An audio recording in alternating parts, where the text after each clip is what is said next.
جہنم ہی تھا،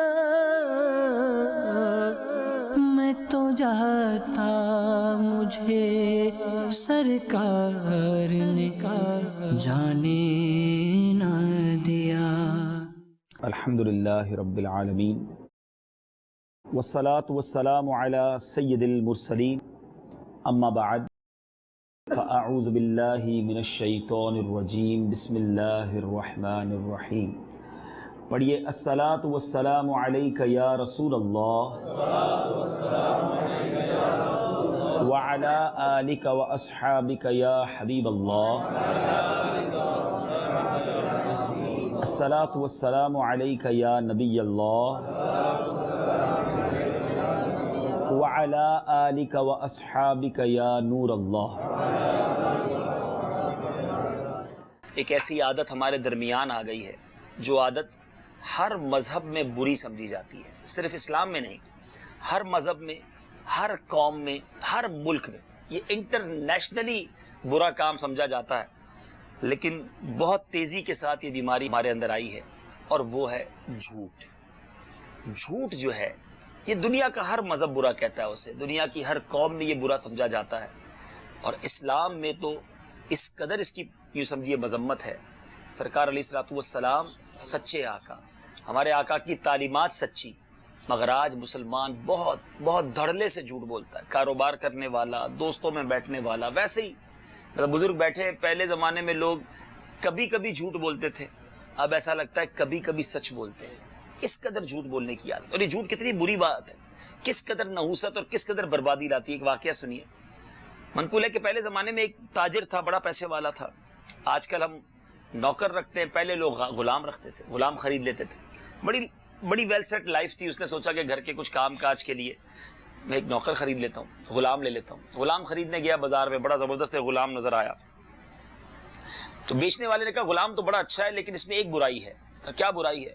کہا سستے میں دے دوں گا مگر یہ بندہ سال میں ایک دن جھوٹ بولتا ہے، پورے سال میں ایک دن جھوٹ بولتا ہے۔ اس نے سوچا ایک ہی دن جھوٹ بولتا ہے نا، باقی سال تو صحیح رہے گا، سستا بھی مل رہا ہے، خرید لیا۔ میاں بیوی میں بڑا پیار تھا، گھر بڑا سیٹ تھا، کام کاج بھی چلنے لگے، غلام خدمت بھی کرنے لگا۔ اب وہ دن آ گیا جس سال میں یہ جھوٹ بولتا تھا، پورا سال خدمت کی۔ اس دن اس نے کیا کہا اپنی مالکن کو کہ آپ کو پتا ہے آپ کا شوہر جو ہے وہ کسی اور کے چکر میں ہے، شادی کرنا چاہتا ہے دوسری، اور آپ اس کا خیال کریں۔ اس نے کہا اچھا ایسا بات ہے؟ کہا ہاں میں آپ کو اندر کی بات بتا رہا ہوں۔ کہا اچھا بتائیں اس کا حل کیا ہے؟ کہا آسان سا حل ہے، آپ اپنے شوہر کا ایک بال مجھے لا دیں گردن کے قریب کا، میں ایک ایسا تعویذ کروں گا کہ وہ آپ کا دیوانہ ہو جائے گا۔ کہا اچھا ٹھیک ہے، لیکن میں گردن کے پاس سے بال کیسے توڑوں گی؟ کہا آسان ہے، میں آپ کو اس طرح دے دیتا ہوں، آپ جب آقا رات کو سوئے تو اس کی گردن کے پاس سے بال کاٹ لینا۔ کہا اتنی سی بات ہے؟ کہا اتنی سی بات ہے۔ کہا ٹھیک ہے۔ تو اسی وقت وہ آقا کے پاس گیا اور جا کر کہا پتہ ہے آپ کی بیوی جو ہے نا وہ کسی اور گڑبڑ چکر میں ہے اور آپ کو مارنا چاہتی ہے۔ کہا میری بیوی اتنا پیار کرنے والی؟ بولا ہاں، آج رات کو اس طرح لے کر آئے گی آپ کی گردن کاٹنے، سوئیے گا نہیں، تیار رہیے گا ورنہ گئے آپ دنیا سے۔ اب جب کسی کو ایسی خبر سنا دے تو کس کو نیند آنی ہے؟ وہ ساری رات کروٹیں بدل کے انتظار کرتا رہا۔ برابر رات میں اس کی بیوی اندھیرے میں آئی اور ہاتھ میں اس طرح بھی تھا اور گردن تک اس طرح لے گئی۔ ادھر کہا تھا گردن کے پاس کا بال کاٹنا، ادھر جھوٹ کہا کہ وہ تمہیں مارنے آ رہی ہے۔ ایک ہی دن جھوٹ کہا تھا اس نے۔ اب آقا نے دیکھا ہے تو مجھے مارنے ہی آئی، واقعی صحیح کہہ رہا تھا غلام۔ اسی عورت کے ہاتھ سے اس طرح لیا، اپنی محبت کرنے والی، اپنے پیار کرنے والی بیوی کا گلا کاٹ دیا۔ بیوی ادھر ہی مر گئی، شوہر کو پولیس پکڑ کے لے گئی اور شوہر کو بھی پھانسی چڑھا دیا گیا۔ میاں بیوی دونوں دنیا سے چلے گئے، ہنستا بستا گھر برباد ہو گیا۔ یہ حکایت، یہ روایت ہم سب کے لیے کتنی بڑی عبرت ہے۔ ایک دن جھوٹ، گھر برباد ہو گیا۔ اور آج یہ وبا ہے، دوستیاں توڑوا دی جاتی ہیں، فیملیاں توڑوا دی جاتی ہیں، اس کی لگائی اس کی بجھائی۔ یہ جو چغل خور ہے نا، اس کو حدیثوں میں محبتوں کا چور کہا گیا۔ یہ محبتیں کاٹنے والے لوگ ہوتے ہیں۔ سرکار دو عالم صلی اللہ تعالی علیہ وسلم کا فرمان، جب کوئی بندہ جھوٹ بولتا ہے تو اس کے منہ سے ایسی بدبو نکلتی ہے کہ فرشتہ 1 میل دور چلا جاتا ہے۔ بہت سارے لوگ ملتے ہیں، یار کاروبار صحیح نہیں چل رہا، فیملی میں جھگڑے ہیں، بیماریاں دور نہیں ہو رہی، تو ذرا غور کریں کہ جھوٹ بول بول کر ہم نے رحمت کے فرشتے ہی دور کر دیے تو ہمارے مسئلے کیسے حل ہوں گے؟ اور یاد رہے، بڑی خوبصورت بات علماء لکھتے ہیں، جھوٹ جو ہے نا، جھوٹ بولنے والا وہ مضطرب رہتا ہے، ٹینشن میں رہے گا، پریشان رہے گا، اور سچ بولنے والا ہمیشہ پرسکون رہے گا، بلکہ سچے کا چہرہ ہی بڑا بتا دیتا ہے، یہ اطمینان بخش چہرہ ہوگا۔ سرکار دو عالم صلی اللہ تعالیٰ علیہ وسلم کو جب غیر مسلم دیکھا کرتے تھے نا، بڑے بڑے لوگ بڑی بحثیں کرنے آئے، بڑی ڈیبیٹ کرنے آئے، مناظرے کرنے آئے، جب کونین کے والی کا چہرہ دیکھتے دیکھ کر کہتے ہی کسی جھوٹے کا چہرہ نہیں ہو سکتا، چہرہ ہی ایسا تھا۔ اور ہمارے کئی اولیاء کرام، خواجہ خواجگان خواجہ غریب نواز رحمۃ اللہ تعالی علیہ 90 لاکھ غیر مسلموں کو مسلمان کیا، چہرہ دیکھ کے لوگ کلمہ پڑھ لیتے تھے۔ تو سچا جو ہوگا نا، اس کا چہرہ بتا دے گا، اس کے چہرے پر نور، اطمینان، سکون، ویری پیسفل۔ وہ بہت سارے لوگ جو مضطرب رہتے ہیں نا، پریشان رہتے ہیں، ٹینشن میں رہتے ہیں، نیند نہیں آتی، ان کے اندر 2-3 پرابلمز ہو سکتی ہیں، ان کو چیک کرنا چاہیے۔ یا تو وہ جھوٹ بولتے ہیں بہت زیادہ، یا وہ بدگمانی بہت کرتے ہیں۔ بدگمان جو ہے نا، وہ بھی ٹینشن میں رہے گا، جس کو ہر کسی سے نیگیٹو سوچتا رہتا ہے، یار یہ کیوں آگے بڑھ گیا۔ اور تیسرا حاسد۔ یہ 3 وہ بیماریاں ہیں جو بندے کو چین سے نہیں رہنے دیتی، اندر ہی اندر گھلتا رہے گا۔ حسد ہو گیا آپ کو، اگر بالفرض کسی سے اس کی دکان 2 ہو گئی تو آپ کو ٹینشن شروع ہو گیا، 2 دکانیں ہو گئی، ابھی تو کام شروع کیا تھا، 2 دکانیں، اتنا کاروبار، نئی گاڑی بھی لے لی۔ حسد ہے نا، اس کی ترقی ہو رہی ہے، تمہیں پرابلم ہو رہی ہے۔ حالانکہ ذرا سوچئے، بتائیے دینے والا کون ہے؟ بتائیے نا، رزق دینے والا کون ہے؟ شہرت دینے والا کون ہے؟ حسن دینے والا کون ہے؟ نام اور عزت دینے والا کون ہے؟ جب سب دینے والا اللہ ہے تو مجھے پرابلم کیوں ہو رہی ہے؟ میرے بھائی کو ترقی ہو رہی ہے، مجھے ٹینشن ہو رہی ہے۔ حسد جو ہے نا، اتنی بری بلا ہے کہ سامنے والا ترقی کرتا ہے، اگلا جلتا رہتا ہے۔ اور حسد کرنے والا علماء لکھتے ہیں براہ راست اللہ پر اعتراض کرتا ہے، کسی اور پر نہیں کرتا۔ یہ آرگیومنٹ ہے رب پر۔ کیوں؟ وہ کہتا نہیں، مگر اس کا عمل کیا بتا رہا ہے کہ اللہ کی تقسیم پر اعتراض ہے نا۔ یا اللہ تو نے اس کو ہی پیسے دیے، مجھے نہیں دیے، اس کو عزت دی، مجھے نہیں دی، اس کو اولاد دی، مجھے نہیں دی، اس کو شہرت دی، مجھے نہیں دی، اس کو حسین بنایا، مجھے نہیں بنایا۔ تو یہ وہ اعتراض ہے جو رب پر ہو رہا ہے۔ تو حسد کرنے والا، بدگمانی، عجیب عجیب ذہنیت ہوتی ہے لوگوں کی، بدگمانی ہی کرتے رہیں گے۔ پتہ نہیں آج میرے گھر اس لیے نہیں آیا کہ بڑا پیسے والا ہو گیا ہے، بڑا مغرور ہو گیا ہے، میرا فون اس لیے نہیں اٹھایا کہ جناب اس کو اب مجھ سے بات نہیں کرنی، پہلے مطلب تھا تو روز فون کا۔ ہر ٹائم نیگیٹو سوچنا ہے۔ تو جو منفی سوچتے ہیں، اب مثال کے طور پہ آج یہاں کسی کو بلایا گیا اور وہ نہیں آیا، ایک طریقہ تو یہ ہے کہ اس کے بارے میں برا سوچا جائے کہ یار پیسے والا ہو گیا ہے، مغرور ہو گیا ہے، کسی اور کے گھر بلاتے تو آتا، نعت خوانی اور اجتماع تھا نا اس لیے نہیں آیا، فلم دیکھنے بلاتے تو آ جاتا۔ برا سوچتے لوگ، ہو سکتا ہے بیمار ہو گیا ہو سکتا ہے طبیعت خراب ہو، کیا پازیٹیو نہیں سوچ سکتے ہم؟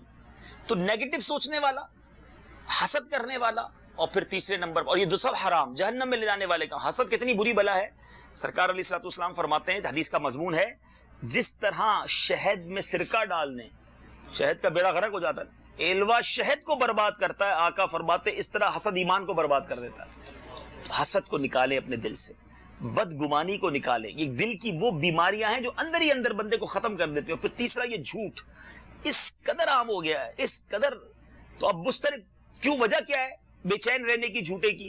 کیونکہ اس کو جھوٹ سنبھالنا پڑتا ہے، سچ سنبھالنا نہیں پڑتا۔ یاد رکھیے، جھوٹ بول کر آپ کو سنبھالنا پڑے گا۔ مثال کے طور پہ، اب مجھے نہیں پتا آپ جو سلائے میں بیٹھے ہیں، آپ کسی سے پوچھا بھائی کیا کرتے ہو مدینہ شریف میں، اب پتہ چلا وہ لیبر کا کام کرتا ہے، کہتا ہے میری تو دکان ہے۔ اب سچ بتانا نہیں ہے، جھوٹ بولنا ہے۔ اچھا رہتے کہاں ہو؟ تو بھائی وہ رہتا، وہ ہو سکتا ہے کسی لیبر کیمپ میں رہتا ہو، بتایا میرا تو فلاں علاقے میں گھر ہے، مکان اپنا گھر ہے۔ اچھا پاکستان میں کیا کرتے ہو؟ میری کوٹھی ہے۔ کون سے شہر میں؟ تو فلاں شہر میں۔ کون سے علاقے میں؟ تو وابڈا ٹاؤن میں، مہنگے علاقے بتا دیے۔ اب 4-6 جھوٹ تو بول دیے۔ اچھا پڑھے لکھے کتنے ہو؟ تو بھائی میں تو گریجویشن کیا، پتہ چلا میٹرک میں فیل ہو گیا تھا۔ سارے جھوٹ بول دیے۔ اب اس کو یاد رکھنا پڑے گا کہ اس کو میں نے گریجویشن بتائی تھی، اس کو وابڈا ٹاؤن بتایا تھا، اس کو میں نے مدینے میں بزنس بتایا تھا۔ اب یہ جب بھی پوچھے گا میں نے اس کو یہی بتانا ہے، اب وہ فائلیں سنبھالتا رہے گا، کیونکہ جھوٹ بہت سارے بولے ہوئے ہیں، اس کو یاد جھوٹ بول کر سنبھالنا پڑتا ہے۔ سچ بولنے والوں کو تو ٹینشن ہی کوئی نہیں، نیند سے اٹھاؤ کدھر رہتے ہو بتائے گا، ادھر رہتا ہوں، کیا کرتے ہو، جو کرتا ہے وہی بتائے گا نا۔ سچ کے لیے کوئی ٹینشن نہیں ہے۔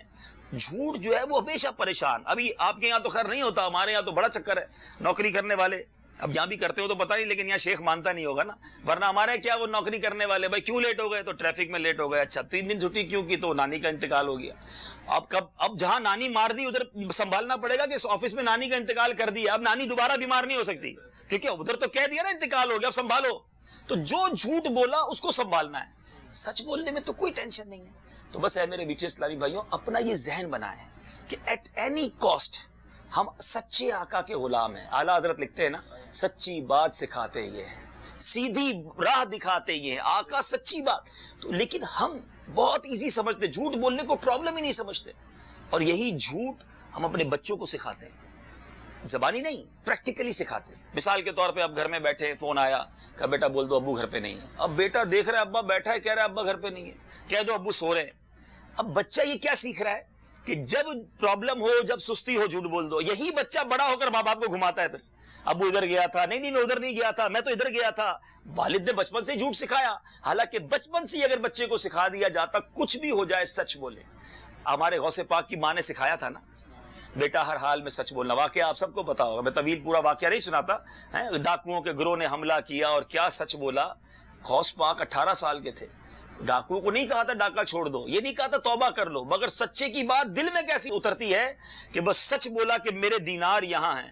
کہا کیسے بتا رہے ہو، لوگ چھپاتے تم بتا رہے ہو. مجھے کہا مجھے اس کا نہیں پتا، ماں نے کہا تھا ہر حال میں سچ بولنا.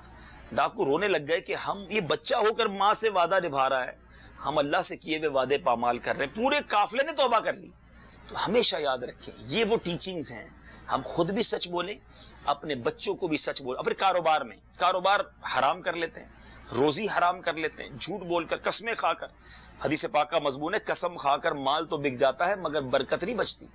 میری اتنی خرید ہے، میرا پڑتا اتنے کا ہے، میری خرید ہی اتنے کی ہے، ارے آپ لے جائیں میں تو کچھ بھی نہیں کما رہا. مجھے تو آج تک سمجھ نہیں آیا کہ جب کسی کاروباری کے پاس جائے وہ کہتا میری خرید اتنے کی، تھوڑی دیر کوشش کرے تو خرید سے نیچے میں دے دیتا ہے. تو کوئی خرید اتنے کی تھی تو خود نقصان کر کے کیوں دے رہا ہے؟ وہ پہلے جھوٹ بولا تھا اس کا مطلب.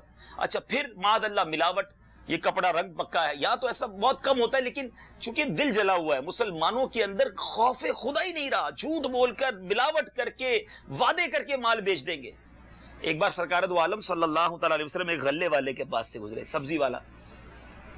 آپ نے اس غلے کے اندر ہاتھ ڈالا تو نیچے گیلا اوپر سوکھا. تو پیارے آقا نے فرمایا یہ کیا ہے؟ تو کہا حضور رات بارش ہوئی تھی. فرمایا بارش ہوئی تھی تو گیلے کے اوپر کیوں نہیں رکھا؟ پھر حدیث پاک ارشاد فرمائے من غش فلیس منا، جو دھوکہ دے وہ ہم میں سے نہیں. تو بہت سارے یہاں کاروباری بیٹھے ہیں، کچھ بھی ہو جائے، ہم بعض اوقات اندر شیطان ہے نا، ہم پر حملہ کرتا ہے، تھوڑا ہی تو جھوٹ بولنا ہے، تھوڑا ہی تو غلط بیانی کرنی ہے، ساری مارکیٹ کرتی ہے. اچھا پھر جواب یہ دیتے ساری مارکیٹ کرتی ہے، ریٹ اب اگر کمپیٹ کرنا ہے تو ہمیں میڈ ان فلاں کی مہر لگانی پڑے گی، ہمیں یہ کہنا ہی پڑے گا. نہیں، دانے دانے پہ لکھا ہے کھانے والے کا نام. مجھے تو آج بہت خوشی یہ ہو رہی ہے کہ یہ واقعہ اب میں سنانے جو جا رہا ہوں، میں نے دنیا کے کئی ملکوں میں جا کر بیان میں یہ واقعہ سنایا. آج یہ مدینے شریف کا واقعہ مدینے میں سنانے کی سعادت مل رہی ہے. یہ واقعہ مدینے میں ہوا تھا اور یہی واقعہ میں نے کئی مقام پر بیانات میں کیا. آج یہاں سناتا ہوں کہ حضرت سیدی قطب مدینہ رضی اللہ تعالیٰ عنہ فرماتے ہیں کہ مدینے کے تاجر کیسے ہوتے تھے. قطب مدینہ ماشاءاللہ آپ سمجھ گئے، مولانا ضیاء الدین مدنی ماشاءاللہ ہمارے پیر و مرشد مولانا الیاس قادری صاحب کے بھی پیر و مرشد ہیں، جنت البقیع میں آرام فرمائیں. تو آپ فرماتے پہلے کے تاجر ایسے ہوتے تھے کہ ایک شخص، مدینے کے تاجر، یہاں بھی مدینے کے تاجر بیٹھے ہیں، چلو آج یہی واقعہ مدینے کے تاجروں میں ہو رہا ہے. تو وہ کہتے ہیں کہ ایک بندہ گیا کپڑے کی دکان پر. اچھا کپڑے کے تاجر ہی بیٹھے ہیں، مزے کی بات دیکھیں، بہت سارے کپڑے کے دکاندار ہیں. تو کپڑے کے تاجر تھے. تو سیدی قطب مدینہ کہتے ہیں کہ وہ دکاندار کے پاس ایک بندہ گیا اور جا کر کہتا ہے کہ مجھے یہ کپڑا چاہیے، آرڈر دیا اس نے. اچھا ہماری دکان کے سامنے کسی دکاندار پہ گاہک جائیں تو بندہ کہتا ہے یار کوئی تسبیح پڑھتا ہے، یہ کوئی تعویذ کر دیا، سارے گاہک ادھر ہی جاتے ہیں. اچھا ادھر سے ہو کر کوئی آئے تو ہم کہتے ہیں بندہ ہی صحیح نہیں ہے، ادھر مت جانا، 2 نمبر کا مال بیچتا ہے، ہمیشہ میرے پاس آیا کرو، وہ تو جھوٹا آدمی ہے. اتنی برائیاں کریں گے، حالانکہ اس کسی کا رزق نہیں چھین سکتے، نہ اپنا بڑھا سکتے ہیں، لیکن حسد کر رہے ہیں. اب کیسے لوگ تھے؟ وہ بندہ گیا تاجر کے پاس، کہتا ہے مجھے یہ کپڑا چاہیے. تو تاجر کہتا ہے جو آپ کپڑا مانگ رہے ہیں نا وہ ہے میرے پاس، میں دے بھی سکتا ہوں آپ کو، لیکن اللہ کی شکر، اللہ کی مہربانی سے صبح سے میرا کام بہت اچھا چل رہا ہے، سامنے میرے بھائی کی دکان ہے، میں دیکھ رہا ہوں صبح سے خالی بیٹھا ہے، آپ یہ کپڑا اس سے لے لیں تاکہ اس کی بھی بکری ہو جائے. یہ ہے اسلام، یہ ہے ایثار. آج ہم کیا کرتے ہیں؟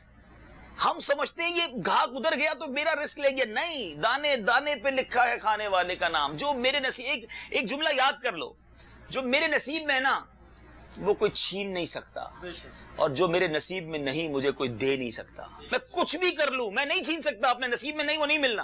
بس جلد بازی کر کے ہم حرام کما لیتے ہیں، جلد بازی کر کے ہم جھوٹ بول دیتے ہیں. تو خدا را اسی طرح.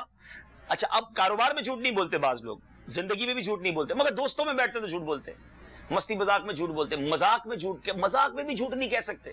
سرکار دو عالم صلی اللہ تعالی علیہ وسلم ایک بار کسی صحابیہ کے گھر گئے اور دیکھا کہ ایک بچہ رو رہا تھا. صحابیہ کہہ رہی تھی ادھر آؤ میں تمہیں کچھ دوں گی.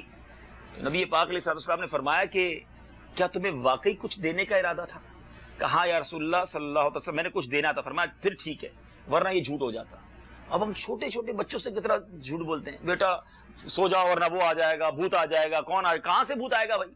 اب بچے کو ڈرانے کے لیے جھوٹ, بچے کو سلانے کے لیے جھوٹ. یہ غور کریں, اصل میں ہمیں تمیز ہی نہیں ہے کب کیا بولنا ہے. امیر اہل سنت حضرت علامہ مولانا ریاض قادری صاحب کو اللہ سلامت رکھے, یہ انہوں نے ہمیں سوچ دی کہ پہلے تولو بعد میں بولو. ہم بولی جاتے ہیں پرواہ نہیں ہے. عام بول چال میں کس طرح اچھا جھوٹ بولیں گے یا جھوٹ بولنے پر مجبور کر دیں گے. ابھی مثال کے طور پہ میں آپ کے گھر آیا ہوں, ہمیں بہت جگہ دعوتوں میں جانے کا موقع ملتا ہے, آپ کو بھی ملتا ہے. پہلا سوال, اچھا بالخصوص اگر کوئی سفر کر کے آئے, آپ کے تو بہت سارے زائرین ہی ملتے ہوں گے ماشاءاللہ, آپ کے دوست احباب عمرے پر آئے, پہلا سوال کریں گے اور سناؤ جناب سفر کیسا گزرا. اب کیا وہ آپ کو ساری تفصیل بتایا کہ سفر میں میرا بیگ بھی غائب ہو گیا, میں جناب فلائٹ میں بھی بہت تھک گیا, میری نیند بھی نہیں ہوئی, میں بڑا پریشان ہوں. کوئی نہیں کہتا بہت اچھا گزرا. اب بتائیے جس کو سفر میں تکلیف ہوئی اور وہ یہ کہے کہ بہت اچھا گزرا, یہ جھوٹ نہیں؟ یہ سوال ہی نہیں کرنا چاہیے تھا.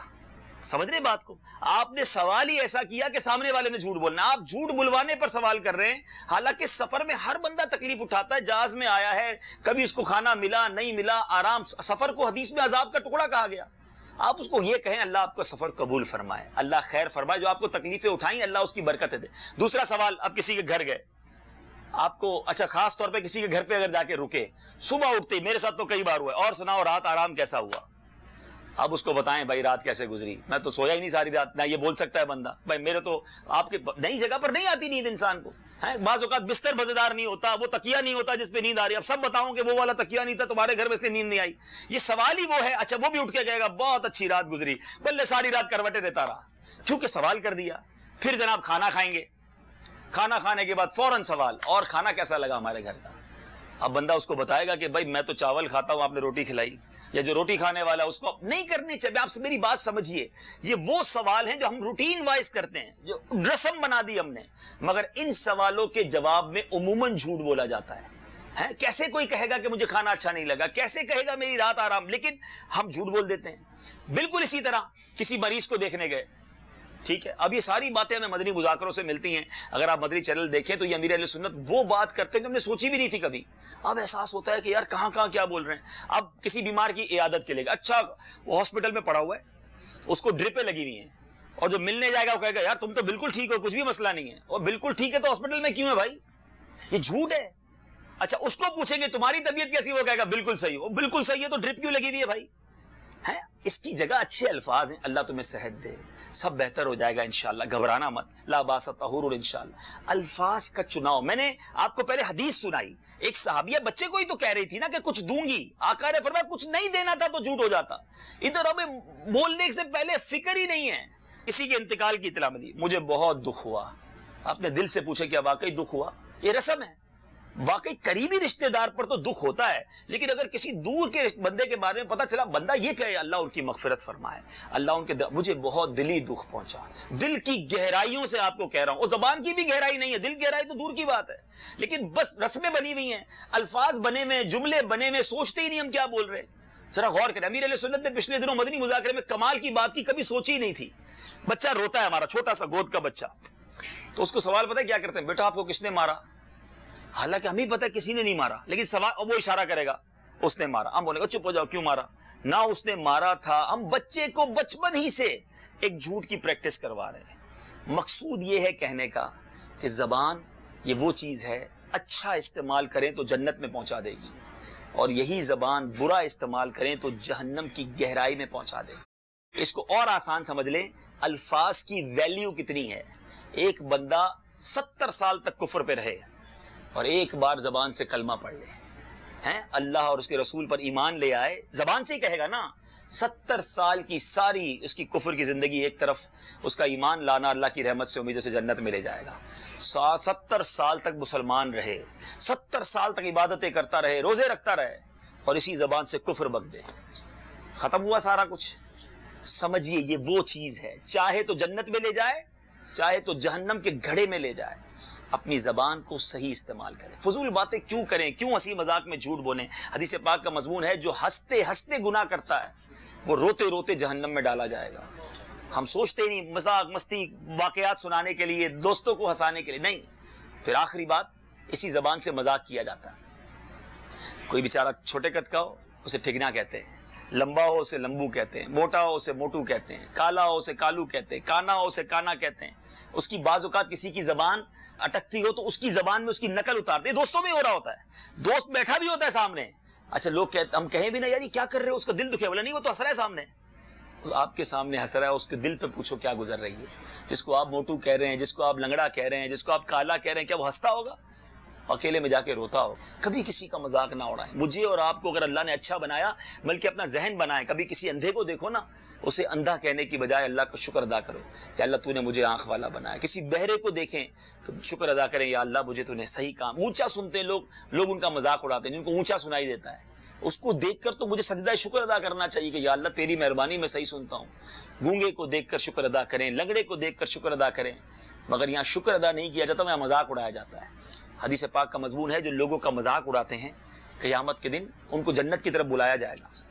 جب وہ جنت کے قریب آئیں گے تو جنت کا دروازہ بند کر دیا جائے گا، وہ پھر دور جائیں گے، پھر بلایا جائے گا آ جاؤ آ جاؤ آ جاؤ، پھر جنت کا دروازہ بند کر دیا جائے گا. کرتے ہیں نا لوگ، گھنٹی بجاتے ہیں، تنگ چپل چھپاتے ہیں، تکلیف دینے والے مذاق نہیں ہوتے. دیکھیں فرق ہے، مزاح اور مذاق میں فرق ہے. مزاح وہ ہے میرا بھی دل خوش ہو جائے، آپ کا بھی دل خوش ہو جائے، یہ شرعاً جائز ہے. لیکن ہمیں تمیز نہیں ہے نا بولنے کی، ہم مزاح سے مذاق میں پہنچ جاتے ہیں. مذاق وہ جو تکلیف دہ ہوتا ہے، جو ٹینشن والا ہوتا ہے، جو سامنے والے کی تذلیل ہو رہی ہوتی ہے. ہم سمجھ رہے تو سارے ہنس رہے ہیں، ارے وہ رو رہا ہے.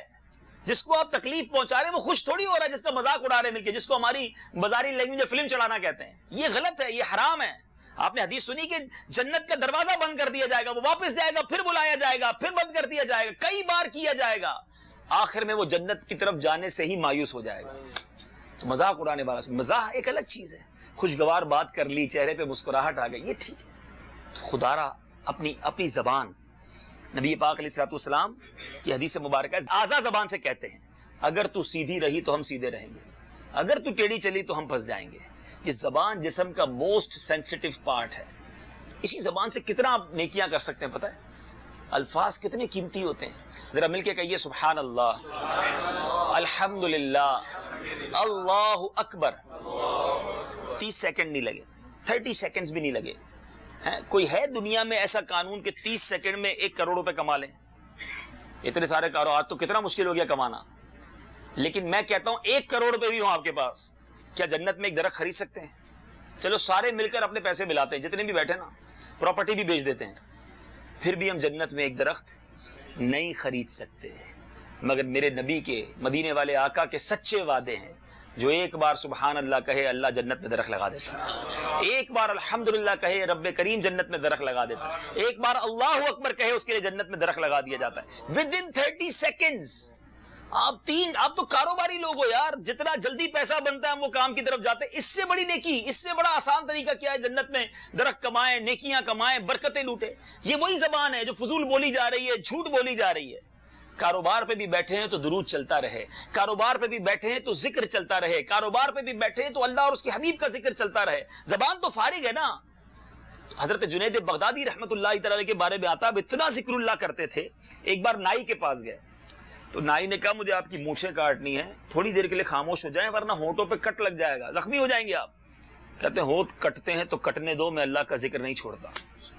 ایک بزرگ جو ہیں وہ روٹی نہیں کھاتے تھے، ستو پیتے تھے. ستو پنجاب والے سمجھتے ہوں گے.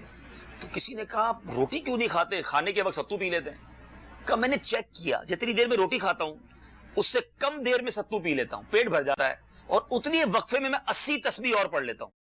40 سال سے میں نے روٹی نہیں کھائی ہے، بس کھانے کے وقت ستو پیتا ہوں تاکہ زیادہ وقت ذکر اللہ کر لوں. یہ ہے وہ مائنڈ سیٹ ہمارے بزرگوں کا کہ زیادہ سے زیادہ نیکیاں کمانی ہیں. یہ ہے زبان کا کریکٹ استعمال. تلاوت کریں، ذکر کریں، درود پڑھیں. مگر ہماری زبان جھوٹ بولتی ہے، ہماری زبان دل آزاریاں کرتی ہے. تو اللہ مجھے اور آپ کو زبان کی احتیاط، زبان کو صحیح استعمال کرنا نصیب فرمائے. نبی پاک کی بارگاہ میں حاضر ہیں، ہم دعا گو ہیں اس مبارک شب کے صدقے، مبارک ساعتوں کے صدقے اللہ ہمیں دنیا اور آخرت کی برکتیں عطا فرمائے اور اپنے اعضاء کو صحیح استعمال کرنا نصیب فرمائے. مختصر سا بیان اس نیت سے کیا ہمیں احساس ہو، اور دعوت اسلامی کے مدنی ماحول میں یہی سکھایا جاتا ہے، آخرت کی یاد دلائی جاتی ہے، ہمیں اپنے اعمال کی اصلاح کرنے کا ذہن دیا جاتا ہے. جاتا ہے. آپ بھی دعوت اسلامی کے مدنی ماحول سے وابستہ رہیں, بالخصوص مدنی چینل مدینہ منورہ میں ہے, پابندی سے دیکھیں. یہاں مدنی چینل دیکھیں گے آپ کی, آپ کے گھر والوں کی, سب کی اصلاح ہو. تو اب آپ خود بھی دیکھیں, دوسروں کو بھی مدنی چینل کی دعوت دیں. اور سبحان اللہ, ہر ہفتے کی رات ہمارے یہ ساری باتیں واقعی مجھے بھی نہیں پتا تھا. یہ امیر اہل سنت کو اللہ سلامت رکھے, اللہ نے وہ فہم و فراست دی ہے, وہ الفاظ کا چناؤ دیا ہے. ہر ہفتے مدنی مذاکرہ ہوتا ہے, ضرور دیکھا کریں. پاکستان میں تقریباً 9 بجے شروع ہوتا ہے, آپ کے یہاں 7 بجے ہوتے ہیں. ہفتے کو 2-2.5 گھنٹے نکالیں اور مدنی مذاکرہ دیکھیں, تو انشاءاللہ ہم سب کی اصلاح ہوگی. اللہ کریم ہمیں اس عظیم تحریک کا ساتھ دینے کی توفیق عطا فرمائے. آمین بجاہ النبی الامین صلی اللہ علیہ وسلم. صلو علی الحبیب صلی اللہ تعالی علی محمد صلی اللہ علیہ وسلم. میرے اعمال کا بدلہ تو جہنم ہی تھا, میں تو جاتا مجھے سرکار نے جانے